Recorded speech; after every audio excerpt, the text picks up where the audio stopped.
साथियों नमस्कार। मैं पराग सिंघल पिछले 12 वर्षों से आगरा से एक प्रकाशित हो रहा है कर जानकारी पत्रिका जो टैक्स पेपर है, उसका मैं प्रबंध संपादक हूं और एक राष्ट्रीय सर संस्था association of tax payer and professional का जनरल सेक्रेटरी हूं। आपके समक्ष सप्ताह में एक बार या 2 बार जीएसटी के एक्ट के रूल के विषयों पे आपसे मैं चर्चा करने का प्रयास करता हूं, अपना विचार प्रस्तुत करता हूं और आप मुझे सब्सक्राइब कर रहे हैं, लाइक कर रहे हैं और शेयर भी कर रहे हैं, इसके लिए मैं आभारी हूं। मैं आज आपसे जो इस बिंदु पर चर्चा कर रहा हूं वो चर्चा है सेक्शन 67 और सेक्शन 71। आपको ध्यान होगा सेक्शन 61 में तो स्कूटनी की रिटर्न्स की स्कूटनी की व्यवस्था दी गई है, जिसमें अभी आपने 17, 18, 18, 19 के जो रिटर्न्स 9 दाखिल हुए हैं उसकी स्कूटनी व्यापक स्तर पर की गई है और उसके सेक्शन 70 के नोटिस जारी किए गए 74, 73 के अंदर। लेकिन सेक्शन 67, 66 जो है वो स्पेशल ऑडिट का दिया हुआ है।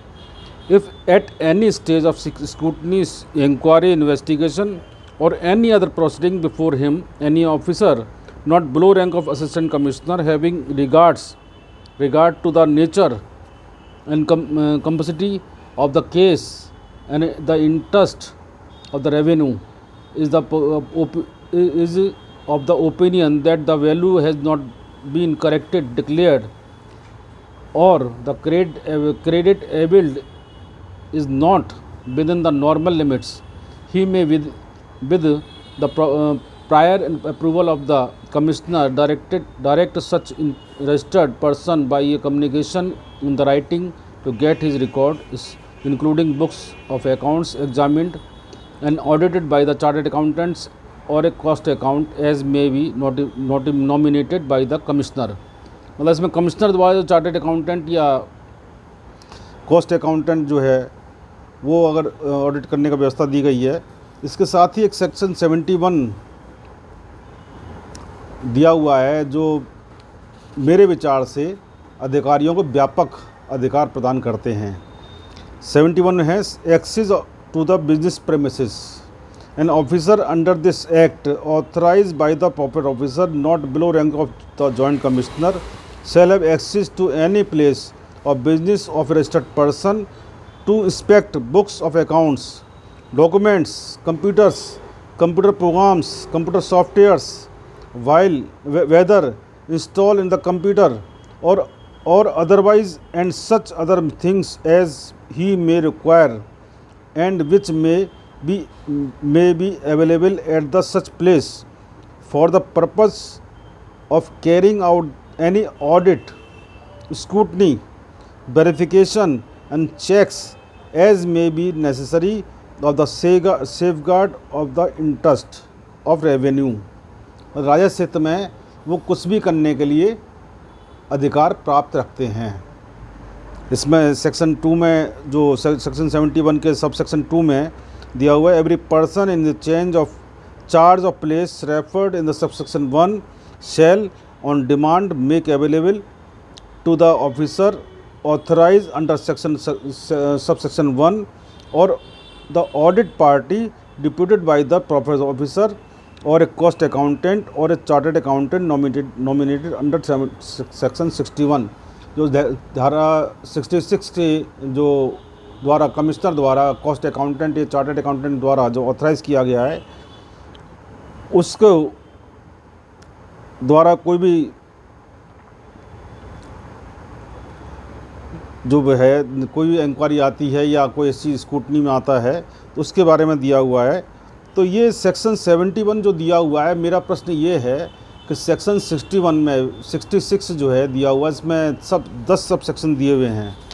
इसमें power of the inspection, search and seizures, इसमें सबसेक्शन 1 है, सबसेक्शन 2, 3, 4, 5, 6, 7, 8, 9, 10, 11, 12, 12 सबसेक्शन के अंदर व्यापक अधिकार विभागीय अधिकारियों को दिए गए हैं। फिर ऐसी सरकार को क्या आवश्यकता पड़ गई कि इन्होंने 71 के अंदर हर चीज़ चेक करने के अलावा वो अधिकार दे दिया गया। मेरे एक प्रश्न करना चाहता हूँ कि जब 67 के अंदर जब सर्च एंड सर्वे होता है तो अधिकारी केवल स्टॉक ही नहीं देखता है, फिजिकल स्टॉक नहीं गिनता है, वो अकाउंट्स के हिसाब से स्टॉक का मिलान करने का अधिकार दिया गया है या कर्तव्य दिया गया है। तो कंप्यूटर वगैरह सब चेक तभी होते हैं। तो ऐसी क्या स्थिति आ गई कि 71 में ये अधिकार दे दिए गए। अब आप कहेंगे 66 में जो आपको स्पेशल ऑडिट किया जा रहा है, तो स्पेशल ऑडिट किया जाएगा तो उसमें कोई स्टॉक चेकिंग नहीं होगी। आप कैसे इसको, आप मेरे प्रश्न की गहराई समझने की कोशिश करें कि इस तरह की जो मेरे विचार से जो इस तरह की व्यवस्था दी गई है सेक्शन 71 के अंदर, मैं उसमें सहमति न दे पा रहा हूँ। वो आप भी शायद सहमत नहीं होंगे, क्योंकि एक्ट में कुछ व्यवस्था ऐसी लगती हैं जो ये शो करती हैं या एक संकेत देती हैं कि एक्ट में ऐसी व्यवस्था दी गई है कि how to roll over the taxpayer. कहाँ सरकार कहती है ईज ऑफ डूइंग बिजनेस में हम जो है सुविधा दे रहे हैं, तो सुविधा किस तरह की सुविधा दे रहे हैं आप? एक्ट में आपने इतने पेनलाइज किया हुआ है हर सेक्शन में, हर सेक्शन को रूल में आप देखेंगे तो व्यापारी को ये प्रतिबंधित किया गया कि अगर आपने ऐसा नहीं किया तो ऐसा दंड दिया जाएगा, ये नहीं किया तो ये दंड दिया जाएगा, ये नहीं किया तो ये दंड दिया जाएगा। आपने कहीं टैक्स पेयर को, जो वास्तव में टैक्स कलेक्टर है, जो आपके बिहाफ पर कंज्यूमर से टैक्स कलेक्ट कर रहा है, जिसके लिए आप कोई वेतन नहीं दे रहे हैं, कोई इंसेंटिव नहीं दे रहे हैं, कोई उसको लाभ नहीं दे रहे हैं, वो आपके free of cost worker without salary, without any incentive वो काम कर रहा है, और उसको आप प्रताड़ित करने के लिए सारी व्यवस्था दे दी गई है। लेकिन एक्ट में कहीं पे भी नहीं दिया गया है कि ये टैक्स कलेक्टर यदि पिछले साल के मुकाबले इस साल अधिक टैक्स कलेक्ट करेगा या सब वो अच्छा टैक्स कलेक्ट करेगा, ये जो भी है, तो उसको हम ये पारितोषिक देंगे या पुरस्कार देंगे या सम्मान देंगे। मैं एक प्रश्न मेरे मन में बड़ा चुभता है कि हमारे देश में टैक्स पेयर को बहुत ही हीन दृष्टि से देखा जा रहा है। मैं जब होश संभाला है और मेरा शौक़ रहा है, अध्ययन करा है, तो हमेशा एक पेनलाइज के रूप में टैक्स पेयर को देखा जाता है। कभी भी टैक्स पेयर का सम्मान नहीं दिया जा रहा है, कोई सुविधा के लिए व्यवस्था नहीं है। जो मैं क्या शब्द कहूँ, चोर चक्के कहूँ या जो टैक्स नहीं दे रहे हैं उनके लिए कहूँ, मैं जो सुविधा उनके लिए है वो टैक्स पेयर सुविधा है। तो टैक्स पेयर आपको टैक्स दे रहा है तो कुछ तो सुविधा का जो है ये कि विश्वास का पात्र है कि नहीं, सुविधा प्राप्त करने का अधिकारी है कि नहीं, मेरा प्रश्न ये है केवल। और सबसे बड़ा प्रश्न ये है कि टैक्स पेयर और गवर्नमेंट के बीच में टैक्स प्रोफेशनल जो है, जिसमें अकाउंटेंट वो जो है एडवोकेट भी है, चार्टर्ड अकाउंटेंट भी है, कॉस्ट अकाउंटेंट भी है। विशेषकर चार्टर्ड अकाउंटेंट्स की बात मैं इसलिए करता हूँ कि अकाउंटेंट्स वो एडवोकेट्स जो हैं वो रेवेन्यू हित में काम कर रहे हैं। और एडवोकेट्स तो हर तरह के एडवोकेट मिल जाएंगे, हट्टेड मिल जाएंगे, रेवेन्यू के, क्रिमिनल के, सब तरह मिल जाएंगे। लेकिन टैक्स रेवेन्यू जो टैक्स एडवोकेट जो ऐसा एडवोकेट है जिस पे व्यक्ति जाना पसंद करता है, मजबूर भी नहीं, खुशी खुशी जाना पसंद करता है। लेकिन बाकी एडवोकेट्स पे, चाहे क्रिमिनल हो, चाहे वो रेवेन्यू का हो या आपका कैसा भी रेवेन्यू एडवोकेट है, उस पर आदमी जाने से बचता है।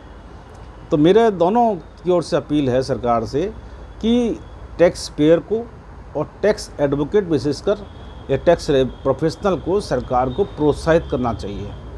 एक्ट में जो व्यवस्था दी गई है पेनलाइज करने के लिए, उसको सरकार को तत्काल प्रभाव से बदलाव करना चाहिए। मैं मानता हूं कि सोने की चिड़िया प्राचीन काल में भारत था, आज भी भारत सोने की चिड़िया है। आप मेरे विचार से प्रारंभ में सहमत नहीं होंगे, लेकिन जब मंथन करेंगे, विचार करेंगे, तो आप मेरे विचार ज़रूर सहमत होंगे। और सहमति रखते हैं तो आप मुझे सब्सक्राइब ज़रूर करिएगा और मेरा नंबर नोट कर लीजिएगा 9410664214। और कर जानकारी पत्रिका मंगानी हो तो आप मेरे को व्हाट्सअप कर सकते हैं। मैं इसके साथ ही अपनी वाणी को अभी विराम दे रहा हूँ। अगली वीडियो के साथ में नए विषय के साथ मैं फिर उपस्थित होऊंगा, फिर आपके सामने अपनी बात रखूँगा। ये मेरी बात भी है और आपकी भावना को भी मैं रखने का प्रयास करता हूँ। इसके साथ नमस्कार, जय भारत, जय हिंद।